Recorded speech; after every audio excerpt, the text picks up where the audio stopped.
Hey guys, welcome back to my channel. This is look 1 in my fun little Oxblood series that I'm going to be doing because Oxblood is trending this fall and I think that it's an amazing, hold on, for those of you guys that don't know what Oxblood is, by the way, it is just basically a dark, rich, beautiful dark rich red. I'm going to be doing a couple looks that are kind of like centered around that color because I think it looks amazing on dark skin. This is going to be look 1 and I really hope you enjoy the tutorial. Thank you for watching today and let's get started. Start this look off by using a foundation of choice. I'm going to be working with the Smashbox Camera Ready BB Cream. Not really foundation, but I think the coverage is absolutely fabulous and I'm going to just kind of double up on what I normally wear and be wearing it as a foundation today. I'm applying this all over the face with my favorite e.l.f. foundation brush.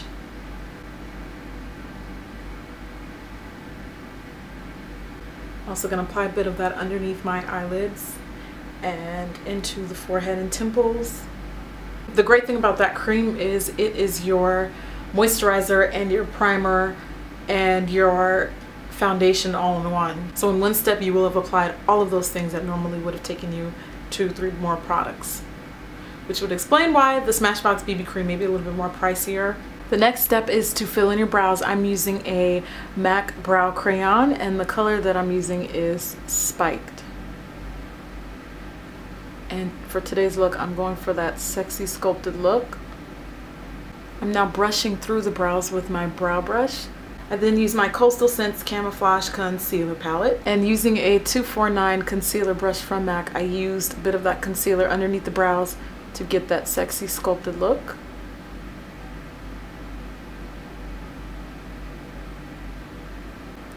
So the final outcome should look something like that, and then of course it's going to depend on how you want your own brows to look. So this is just the look that I'm going for. You're then going to need an eyeshadow primer. The one I'm using is the Smashbox Lid Primer, and I apply just a swipe or two of that straight onto my eyelids and then spread that out pretty much just only on the lid.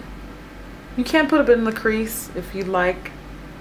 This is again another just personal preference thing. Now I'm using Platinum Sand pigment from LA Splash Cosmetics, which really is the most stunning bronzy gold pigment. I applied Platinum Sand right onto my eyelid all the way from inner corner to outer corner, and I don't want to get too much of that shimmer into our crease, so it's pretty much only going to be on the lid. You see right where you see those creases in your eye, that's where the pigment should stop. Then I took a black pencil liner. It really doesn't have to be anything special.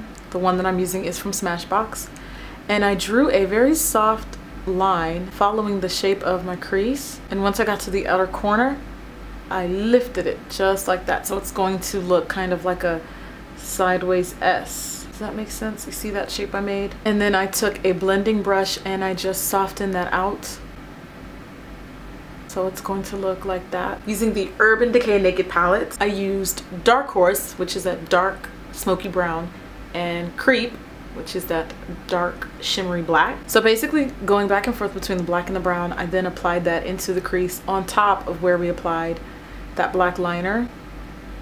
I am not using circular motions. I am using swipes for this step. It's giving me a bit more control. And then what you can do is using that Platinum Sand glitter or whatever your lid color was, I'm going to reapply some of that to trace along that line again to help it appear more harsh. I used the tiniest bit of virgin eyeshadow just underneath my brow bone for a brow bone highlight. I then used a peach eye pencil. This is the chromographic pencil from MAC, and I'm applying that into my waterline. I then used my e.l.f. liquid eyeliner and I lined my top lash line. First starting off with a pretty thin line, then I doubled the liner and made it just a little bit thicker, not too thick, and I wanted to connect the wingtip with our crease color, and I'll show you what I mean by that. So I drew this line all the way out there, all the way out to the crease color, and then I'm going to fill in to create the wing, and it will look like that. I used a bit of concealer and a concealing brush along the bottom of my eyes to clean up all that eyeshadow because I wanted like a clean, perfected look down there. This is my Coastal Scents concealer, by the way, so it's gonna look like that. Be sure to blend that concealer into your cheekbones, and then while you're at it, you might as well apply the rest of it underneath your eye. And I'm going for full cover with this concealer, so I'm applying quite a bit of product. I'm also going to add some of that down the center of my nose. I'm using an eyeshadow blending brush to blend all that concealer out and smooth it into my skin. And then I'm gonna blend out that concealer that we applied on our nose. If you need to, you can also go back to your foundation brush, and then I didn't apply any product, I'm just now blending it into the skin. I'm going to use the Ben Nye Banana Powder. I'm applying a bit of that product with a latex sponge. If you have combination oily skin like me, you may want to consider also applying it where your areas of concern are. So I'm going to also apply it down the bridge of my nose and a bit of it into my forehead. Not really going to add too much product, I'm just kind of pressing it. I'm then going to use a large powder brush to buff out the excess powder. You can either sweep it off, you can either buff it out. It's up to you, but I like to buff because buffing feels good. Now I'm using a powder to get a little bit more coverage out of the Smashbox BB cream. So MAC Mineralized Skin Finish it is, and I'm buffing that into my skin using, again, my Japanesque Safari Chic brush. Now I'm going to contour my face. This is the Shadowy Contour Powder from MAC. I'm using a angled powder brush to sculpt my face, and I'm also going to apply some of that into my temples. If you haven't already done so, I'm going to apply my mascara. I'm using the Maybelline Lash Stiletto. Put them on nice and thick. Lashes are optional. I don't think I'm gonna do lashes for this look. I'm just gonna leave it with our natural lashes for this one. But that's optional. If you wanna pop some lashes in, you are more than welcome to do so. I didn't add any eyeshadow on the bottom lash line. I'm just doing mascara, and then I don't know if you can kind of tell, but that peach liner we used earlier, I kind of doubled up on it right on the inner tear duct. Yay, mascara! All right, it's blush time. Stay with me, people. We're almost done. I'm using Dolce Vita from NARS, which is a really pretty mauve, a really pretty mauve pink. Gorgeous on dark skin. Not going to apply a lot of product, just enough to warm up those cheekies.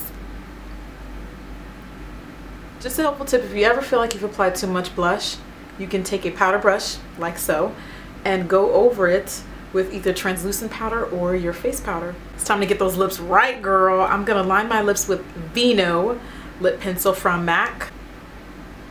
Instead of just lining the lip, I'm gonna go ahead and completely fill my lips in with the liner.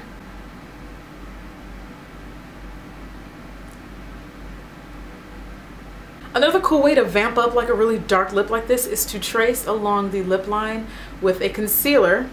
So I'm going to do just that.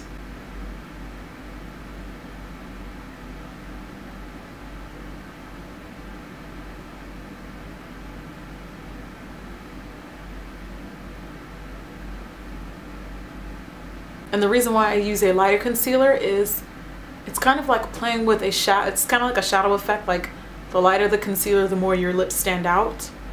I then used Rebel lipstick from MAC. Fix your hair, girl. And you are done. That is the final look. Ooh, it makes my tooth look so white. Look. Eee. Thank you for watching.